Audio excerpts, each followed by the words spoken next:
This quick hit for Chapter 2 is dealing with ethnocentrism and culture, as well as in and out groups. In and out groups are not in your book, so consider that NIB.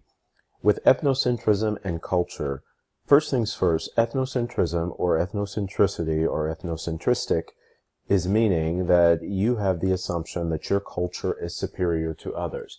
When we talk about this assumption that our culture is superior to others, it can either be on some sort of superficial level, or it could be as deep as we see possibly today in going on either in America or around the world. The use of ethnocentricity in conversation can come up so easily that sometimes it's not even known what it is that we're doing. Think about a piece of yourself, or think about something that you're a part of, or think about a culture that you're a part of, and ask yourself, is there any other culture that I know my culture is better than? As I said before, it can be something so shallow and so superficial as your high school is better than another high school, or your area of Houston is better than another area of Houston. But it could also be so deep as us as Americans are better than people from other countries, or your religion is better than someone of another religion, or your race is superior or better than another race. When we talk about ethnocentricity and culture, we have this belief that our culture is normal. We wouldn't be a part of an abnormal culture, so anything that we're a part of, we believe to be correct, we believe to be true, we believe that that culture is the right culture. Why? Because we're a part of it. We wouldn't dare be part of something that's the wrong culture. So when we look at what our culture is and how it's correct, that naturally means then that the people who are not part of my particular culture are incorrect on some level.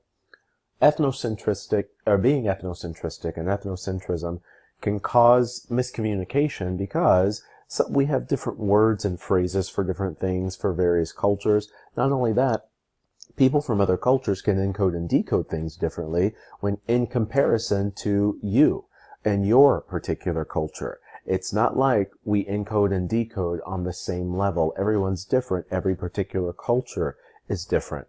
But the one thing I want you to be aware of when it comes to ethnocentricity, it's pretty much impossible to escape this.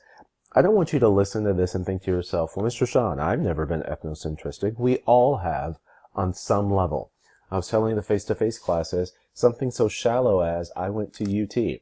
I believe our culture at UT, or just the University of Texas, is superior than any other college university in the country. Something so simple as that. Some of you went to area high schools, Klein Forest, Tomball, the Woodlands, any of the Cypress schools, and you might think that your culture or your school is better than your chief rival school was in high school. That in and of itself is ethnocentrism. One of the things that can come out of ethnocentrism, can come out of culture, is this idea of an in-group versus an out-group, and it's exactly what it sounds like.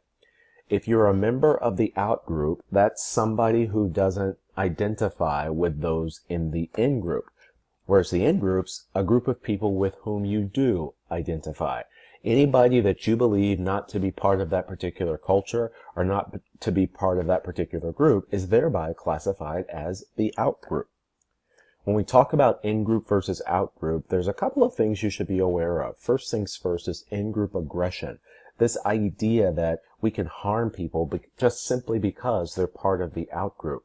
I want you to look at that word harm, and I don't want you to automatically think that means something like beat up or murder or hurt in any way. It could be something so shallow, something so superficial as bullying, verbal abuse, things of that nature that could also classify or qualify itself as harming another person.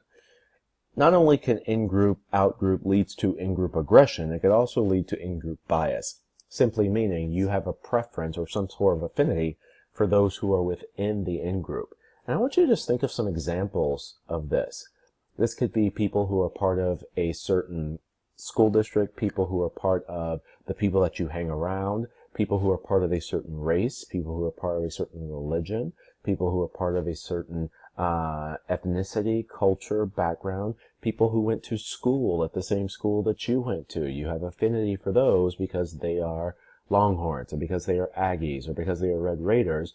Therefore, that means they're part of the in-group, and anybody else who does not classify themselves as a Longhorn or a Red Raider or an Aggie is part of the out-group.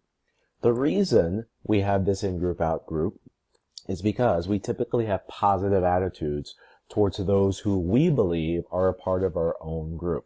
We think positively of other people who share the same characteristics and traits as we do, which is why we are both considered to be in the in-group.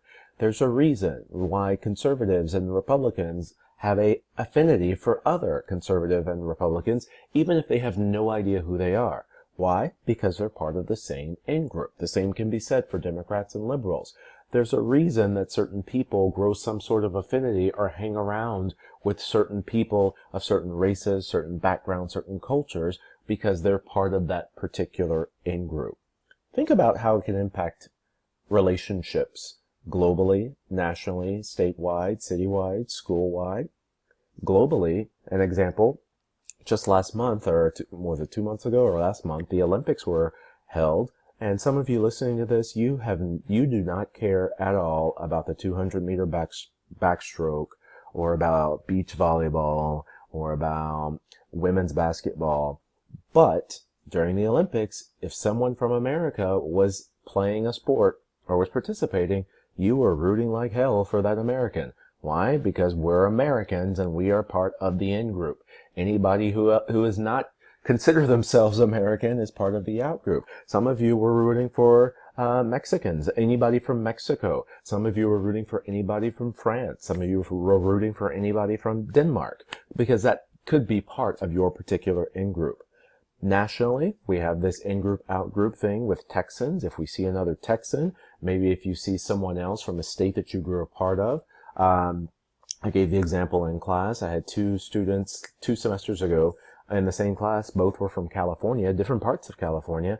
They grew close to each other in class. They became good friends because they shared this affinity. They had this connection because they were both part of the Californian in-group, and everyone else was different because we were all native Texans. So you're seeing how this could impact relationships. You're seeing how it goes on various levels. Statewide, the Dallas-Fort Worth argument, the Dallas-Houston argument, people from Houston tend to love people from Houston because that's part of the in-group. Same thing for people from Dallas. Citywide, do you have a preference for people who you identify with, the people who you live around? If you live in Cyprus, you have an affinity, or most of your friends or people who are from Cyprus are considered the in-group.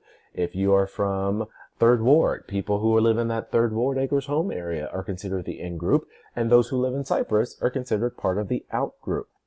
This happened to you all at school too, when you were in high school or elementary school. Athletes, part of the athlete in-group or the athletic in-group. Those who are on the fine arts teams dealing with speech and debate and choir and music, things of that nature. That was part of their in-group versus out-group. So you're seeing this understanding of in-group, out-group, how it could lead to ethnocentrism. And because of that, as your textbook mentions, can come this culture shock when you're put in some sort of unfamiliar situation and thereby wondering why they don't do it the same way you do it, or why do they do the things that they do.